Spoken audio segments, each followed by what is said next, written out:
வணக்கம் மக்களே. பப்பாளி அதிகமா சாப்பிடலாமா? பப்பாளி பழம் அதிகமா சாப்பிட்றதுனால உடல்ல என்னென்ன பக்க விளைவுகள் ஏற்படுது? பக்க விளைவுகள் அப்படின்றது நம்ம சொல்ல முடியாது, அது ஒரு சிலருக்கு ஒத்துக்காது அப்படின்றதுதான் ஒரு விஷயமா சொல்ல வராங்க. சரி, அது யார் யார் எடுத்துக்க கூடாது அப்படின்றத நாம இந்த ஒரு பதிவுல பார்க்கலாம். அதை பார்க்கறதுக்கு முன்னாடி நம்மளுடைய சேனலை நீங்க இப்பதான் ஃபர்ஸ்ட் டைம் பாக்குறீங்க அப்படின்னு சொன்னா மறக்காம சப்ஸ்கிரைப் பண்ணிட்டு சைட்ல இருக்கக்கூடிய பெல் பட்டனை கிளிக் பண்ணி ஆல் அப்படின்ற ஆப்ஷனை செட் பண்ணி வச்சுக்கிறீங்க அப்படின்னா நான் போடக்கூடிய தகவல்கள், அற்புதமான விஷயங்கள் உங்களுக்கு நோட்டிபிகேஷனோட அடிக்கடி வந்துடும். இப்ப நம்ம பதிவுக்குள்ள போயிடலாம். எல்லா வகை உணவிலும் நன்மையோடு சின்ன சின்ன பக்க விளைவுகளும் இருப்பதா செய்யும். அப்படி பப்பாளி பழத்துல நிறைய சத்துகள் இருந்தாலும் ஒரு சில பக்க விளைவுகள் மனிதர்களுக்கு ஏற்படுத்துது அப்படின்னு சொல்றாங்க. பப்பாளில ஏராளமான மருத்துவ குணங்கள் இருக்கு. சரும பிரச்சனைகள்ல இருந்து சிறுநீரக கற்களை போக்கும் வரை இதன் பயன்கள் ஏராளம் அப்படின்னு சொல்றாங்க. பார்ப்பதற்கு பச்சை மற்றும் சிவப்பு நிறத்துல காணப்படுது. இதுல வைட்டமின் ஏ முதல் ஏராளமான ஊட்டச்சத்துக்களும் காணப்படுது. பாக்டீரியா எதிர்ப்பு, பூஞ்சை எதிர்ப்பு ஆகியவற்றின் செயல்படுது. ஆனா சில பக்க விளைவுகளுடன் பாத்தீங்கன்னா நமக்கு எடுத்து சொல்றாங்க. அதனால அளவோடு கவனத்துடன் சாப்பிட வேண்டியது அவசியம். முதல் விஷயம் கண்டிப்பா நிறைய பேருக்கு தெரிஞ்சுக்கணும்னு நினைக்கிறேன். கர்ப்பிணி பெண்கள் பப்பாளி பழம் சாப்பிட்டா கருசிதைவு ஏற்படக்கூடிய அபாயம் இருக்கு அப்படின்றது ஒரு விஷயமா சொல்றாங்க. பப்பாளி பழத்தின் விதைகள் கருக்கலைப்பு ஏற்படுத்தக்கூடிய தன்மை கொண்டது. கருப்பை சுருங்கி விரியும் அந்த தன்மையை அதிகப்படுத்தும். அதனால கூர்மையானவரை பாத்தீங்கன்னா பப்பாளில இருந்து கர்ப்பிணிகள் தள்ளி இருப்பது நல்லது அப்படின்னு சொல்ல வராங்க. அடுத்த விஷயம், பப்பாளிய அதிகமா உண்ணும் போது நமக்கு உணவு குழாய் தடைப்பட வாய்ப்பு இருக்கு. எனவே நீங்கள் தினமும் அதிகமா பப்பாளி பழம் சாப்பிட்றத தவிருங்க. சர்க்கரை அளவு குறைந்து விடுகிறது. பப்பாளி பாத்தீங்கன்னா இரத்த சர்க்கரை அளவை கட்டுக்குள் வைத்திருக்க உதவும். அதிகமா மாத்திரைகளோ எடுத்துக்கொள்றவங்கலாம் இந்த மாதிரி பழங்களை சாப்பிடக்கூடாது. இது தீங்கு விளைவிச்சிரும் அப்படின்னு சொல்றாங்க. அதுக்கப்புறம் காமனா ஏதாவது ஒரு விஷயம் நமக்கு ஒத்துக்கலைன்னா ஏற்படக்கூடிய அலர்ஜி.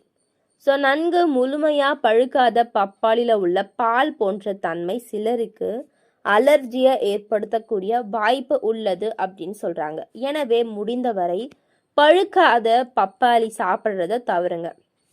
உதடுகள், வாய், காதுகள் மற்றும் தொண்டை அரிப்பு, எரியும் உணர்வு ஏற்படுதல், நாவல வீக்கம் ஏற்படுதல், கண்கள்ல நீர் வடிதல், முகத்துல வீக்கம், வாய் மற்றும் நாக்கில் சரும தடிப்புகள், இந்த மாதிரியான பிரச்சனைகள் உள்ளவர்கள் கூட பப்பாளியை எடுத்துக்க கூடாது அப்படின்னு சொல்றாங்க.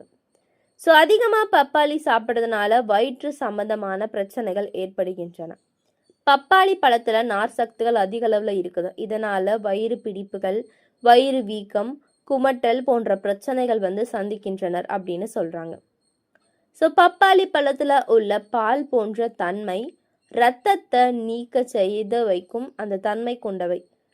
பிளட் தின்னர் எடுத்துக்கொள்பவர்களுக்கு அறுவை சிகிச்சைக்கு தயாராகும் நபர்கள் பப்பாளி பழத்தை எடுத்துக்கொள்வதை தவிர்க்கணும் அப்படின்னு சொல்றாங்க.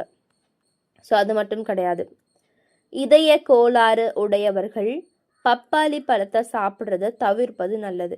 இதுல இருக்கக்கூடிய பப்பேன் உங்களுடைய இதய துடைப்பை அதிகரிக்க வாய்ப்புள்ளது. எனவே உங்களுக்கு இதய பிரச்சனை இருந்தா மருத்துவரை சந்தித்து ஆலோசனை பெற்ற பிறகு பப்பாளியை எடுத்துக்கொள்ளுங்க அப்படின்னு சொல்றாங்க. அடுத்த விஷயம் என்ன அப்படின்னா, நம்மளுடைய உடல்ல நச்சுத்தன்மை அதிகரிக்க பாத்தீங்கன்னா வாய்ப்பு இருக்கு. குறிப்பா பப்பாளில தோல் பகுதியை சீவி விட்டு தான் நம்ம சாப்பிடணும். அப்படியெல்லாம் சாப்பிட முடியாது.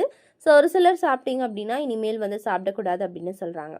அதுக்கப்புறம் ஒரு சில பிரச்சனை உள்ளவர்கள் கூட பப்பாயாவை எடுத்துக்க கூடாதுன்னு சொல்லுவாங்க. அது என்ன அப்படின்னா, ரொம்பவே ஆரோக்கியம் தரக்கூடிய பப்பாளியா இருந்தாலும் ஒரு சிலர் சாப்பிடக்கூடாதுன்றதற்கான காரணமும் சொல்றாங்க. சிலருக்கு பாத்தீங்கன்னா ஒவ்வாமை பிரச்சனை இருக்கலாம். அதாவது அவர்களுடைய உடல் சில விஷயங்களை விரும்புறது கிடையாது. அவற்றில் பப்பாளி ஒன்று.